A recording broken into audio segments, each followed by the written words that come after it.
날마다 쓰는 나의 신앙일기 TV 데일리 큐티 나무향기입니다. 오늘은 5월 24일 수요일입니다. 오늘 함께 묵상할 성경 본문은 창세기 27장 24절에서 30절입니다. 이삭이 이르되 내가 참 내 아들 에서냐? 그가 대답하되 그러하니이다. 이삭이 이르되 내게로 가져오라. 내 아들이 사냥한 고기를 먹고 내 마음껏 내게 축복하리라. 야곱이 그에게로 가져가매 그가 먹고 또 포도주를 가져가매 그가 마시고 그의 아버지 이삭이 그에게 이르되 내 아들아 가까이 와서 내게 입맞추라. 그가 가까이 가서 그에게 입맞추니 아버지가 그의 옷에 향취를 맡고 그에게 축복하여 이르되 내 아들의 향취는 여호와께서 복 주신 밭의 향취로다. 하나님은 하늘의 이슬과 땅의 기름짐이며 풍성한 곡식과 포도주를 내게 주시기를 원하노라. 만민이 너를 섬기고 열국이 내게 굴복하리니 내가 형제들의 주가 되고 내 어머니의 아들들이 내게 굴복하며 너를 저주하는 자는 저주를 받고 너를 축복하는 자는 복을 받기를 원하노라. 이삭이 야곱에게 축복하기를 마침에 야곱이 그의 아버지 이삭 앞에서 나가자 곧 그의 형 에서가 사냥하여 돌아온지라.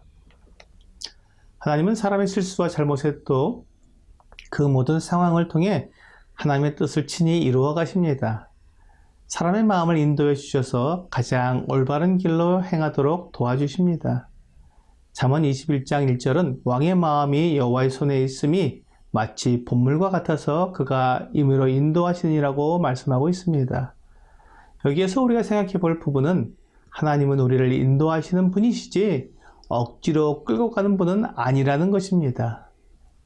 하나님이 우리를 인도하신다는 말을 우리는 때때로 억지로 끌고 가는 것으로 이해하는 경우가 있습니다. 목자가 양을 인도할 때 양을 줄로 매어 억지로 끌고 가지 않습니다. 앞서서 가면서 따라오도록 인도하는 것입니다. 양은 목자의 음성을 듣고 그 인도하심을 따라갑니다. 그런데 어떤 양들은 목자의 인도를 벗어나 각기 제 길로 가기도 합니다.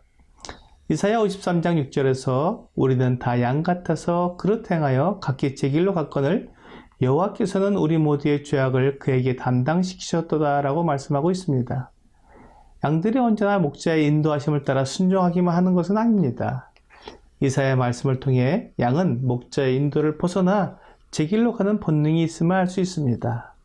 목자는 그것을 알면서도 양을 줄로 매어 끌고 가지 않습니다. 양을 돌보고 먹이고 사랑함으로 양이 목자의 음성을 알고 목자를 믿고 따르게 만듭니다. 하나님은 선한 목자이십니다. 그래서 사람들을 사랑과 은혜로 인도하십니다. 하나님의 뜻을 사람들에게 알게 하시고 그 뜻을 순종했을 때 어떤 상급이 있는지 알려주셔서 그 뜻을 따르게 하십니다. 하나님께서 그가 옳은 판단을 할 수 있도록 알게 해주시고 그가 보지 못한 것을 보게 해주심으로 하나님의 뜻과 계획에 맞는 선택을 할 수 있도록 도와주시는 것입니다. 이것이 하나님의 인도하심입니다. 오늘 본문에 이삭이 야곱을 축복하고 있습니다. 리브가와 야곱이 이삭을 속여서 에서의 축복을 빼앗았지만 사실은 이것이 하나님께서 야곱에게 주시고자 하시는 축복이었습니다. 리브가와 야곱이 술수를 써서 이삭을 속이지 않아도 하나님께서 야곱이 이런 축복을 받을 수 있도록 인도하실 것이었습니다. 하나님께서 야곱에게 주시는 때를 알지 못하고 조급한 마음으로 좋지 못한 방법을 통해 이삭의 축복을 받았지만 이 복은 원래 야곱이 받도록 되어 있었던 복이었던 것입니다.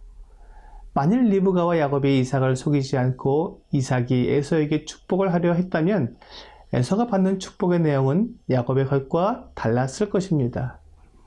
민수기 22장과 23장에는 발람이라는 선지자와 발락이라는 모압 왕이 나옵니다. 발락 왕이 발람 선지자를 불러서 이스라엘을 저주하려고 했습니다.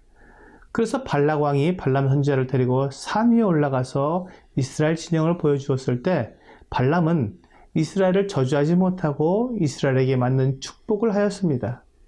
발락 왕이 발람 선지자를 세 곳의 산으로 데리고 다니면서 계속 저주하게 했지만 번번이 발람은 이스라엘을 축복했습니다. 하나님께서 이스라엘을 저주하지 못하게 막으시고 그의 눈을 열어 이스라엘의 아름다움을 보게 하여 저주가 아니라 축복을 하게 했던 것입니다. 발람 선지자가 이스라엘에게 한 축복은 하나님께서 이스라엘에게 주고자 하는 복과 같은 것이었습니다.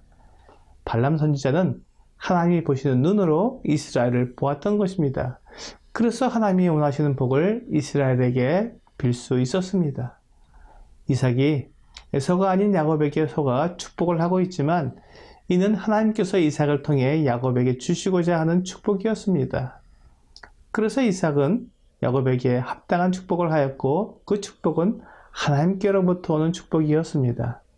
비록 리브가와 야곱이 속임과 술수를 받은 축복이었지만 그 축복의 근원은 하나님이십니다.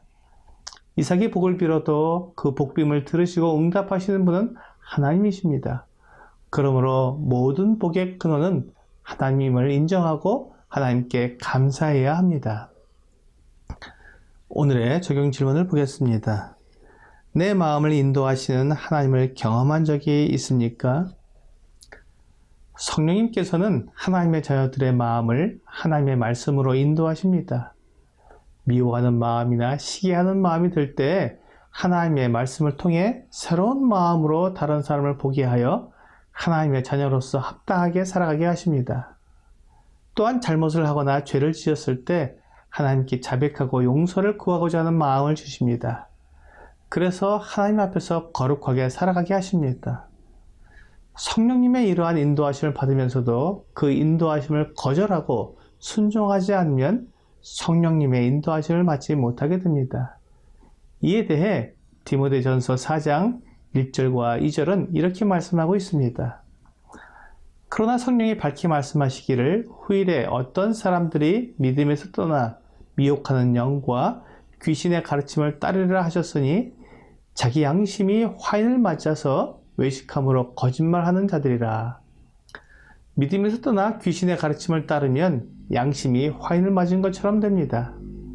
양심은 우리가 잘못하거나 죄를 지었을 때 우리에게 경고해주는 경고 시스템인데 이것이 불로 지진 것처럼 되어 아무 감각이 없어서 제대로 경고를 하지 않으면 내가 가는 길이 옳은 길인지 그릇된 길인지 알 수 없게 됩니다.